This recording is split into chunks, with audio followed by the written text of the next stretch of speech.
Student, class 9 के लिए आज चैप्टर है 8। चैप्टर 8 का शीर्षक है एक कुत्ता और एक मैना और इसके रचयिता हैं हजारी प्रसाद द्विवेदी। हजारी प्रसाद द्विवेदी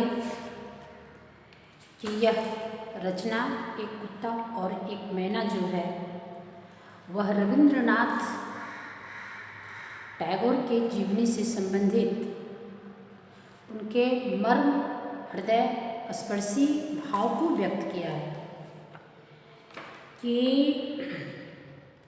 मर्मभेदी दृष्टि से भाषाहीन प्राणी की करुण दृष्टि के भीतर उस विशाल मानव शक्ति को देखा जो मनुष्य के अंदर भी नहीं देख पाता है।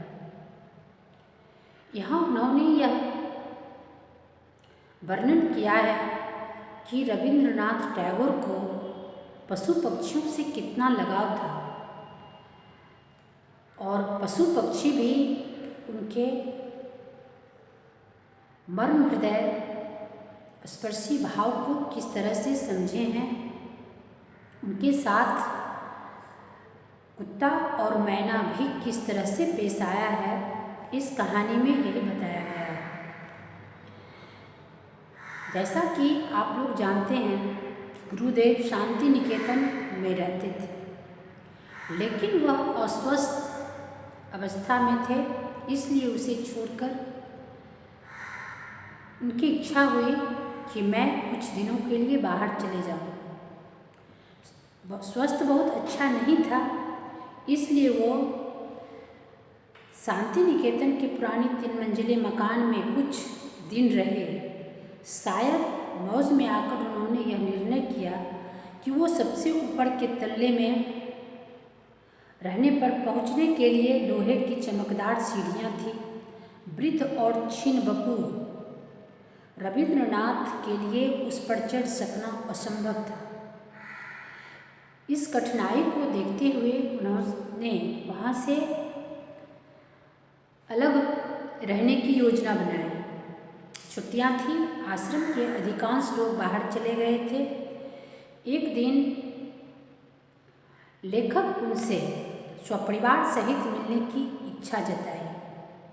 कारण था कि जब भी वो रविंद्रनाथ टैगोर से मिलते थे तो वो मुस्कुराकर उन्हें दर्शनार्थी कहते थे। शुरू में ऐसे बांग्ला बातें करते थे कि वह हिंदी के मुहावरों में अगर अनुवाद करते तो एक भद्र लोग आपनार दर्शाने जैसे अन्य छेन यह बात हिंदी में जितनी प्रचलित थी बांग्ला में नहीं।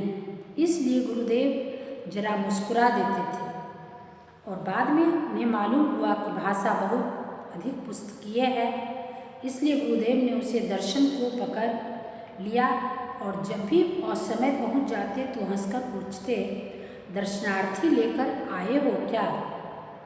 यहाँ यह दुख के साथ कह देना चाहता हूँ कि अपने देश के दर्शनार्थियों में कितने ही ऐसे प्रारब्ध होते हैं जो समय असमय, स्थान अस्थान, अवस्था और अनावस्था एकदम परवाह नहीं करते हैं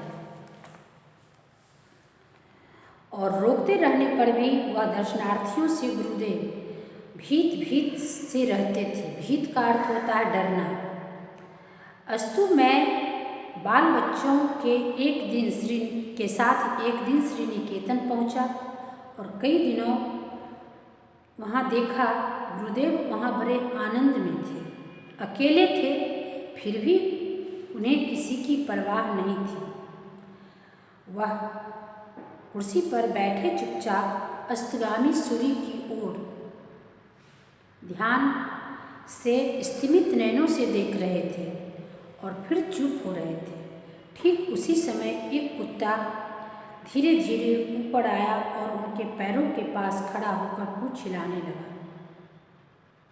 यानी गुरुदेव को देखकर ऐसा लगा कि उनका कुत्ता भी वही देख रहा है जो गुरुदेव देख रहे हैं, यानी अस्ताचल सूरज के छिपते हुए दृश्य को देखकर कुत्ता भी स्तब्ध हो गया।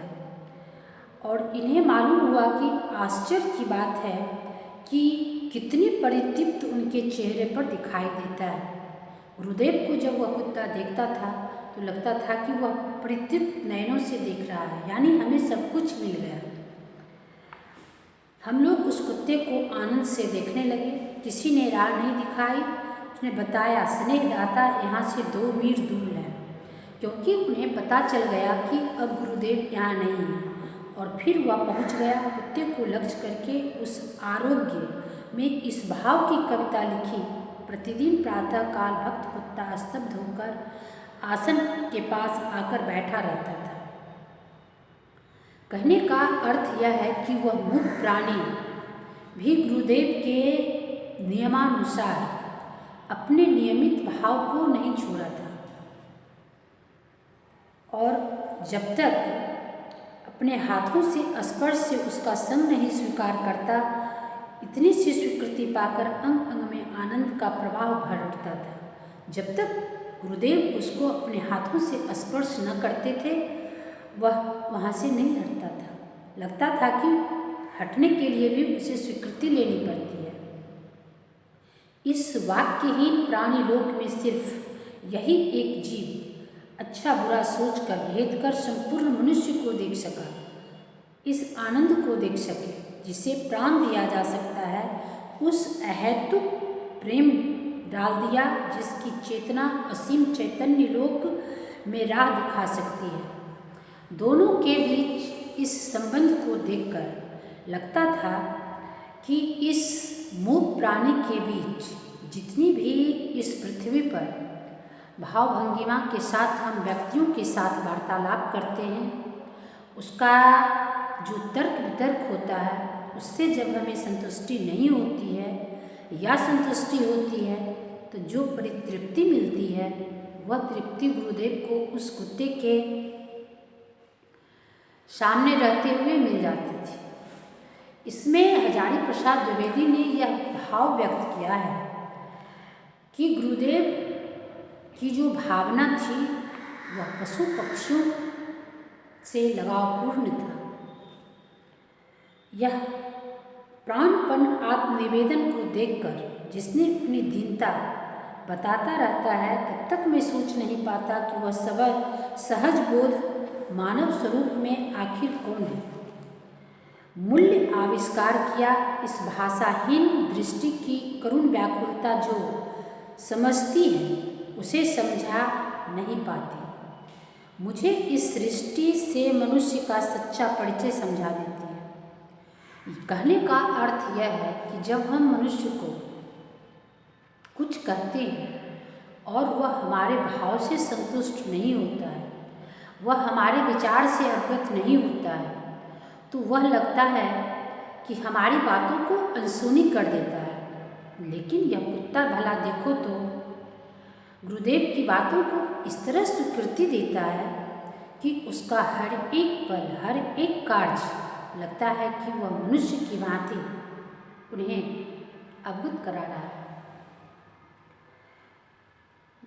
यहाँ इस प्रकार कवि की मर्मभेदी दृष्टि से भाषाहीन प्राणी की करुण दृष्टि के भीतर उस विशाल मानव सत्य को देखा है। कहने का अर्थ यह है कि अगर हम ना भी कुछ बोलते हैं, किसी को कुछ ना भी कहते हैं, तो जो व्यक्ति अनुभवी होते हैं वह हमारे बातों से अनुभव कर लेते हैं कि आखिर हमारे अंतरात्मा में उसके प्रति क्या सोच है। यह भाषाहीन प्राणी कुत्तों के व्यवहार से आगाह कर रहा है कि मनुष्य भले ही विवेकशील प्राणी है, बुद्धिजीवी प्राणी है, लेकिन यह कुत्ता जो गुरुदेव की भावना को समझकर अपने विशाल हृदय का परिचय दे रहा है, शायद यहाँ तक मनुष्य देने में असक्षम हो जाता है, क्योंकि उसके अंदर लोभ, अशांति, ईर्ष्या द्वेष लोगों के प्रति भरा होता है, लेकिन यह स्वच्छ हृदय वाला प्राणी अपने भाव को इस प्रकार दर्शाता है।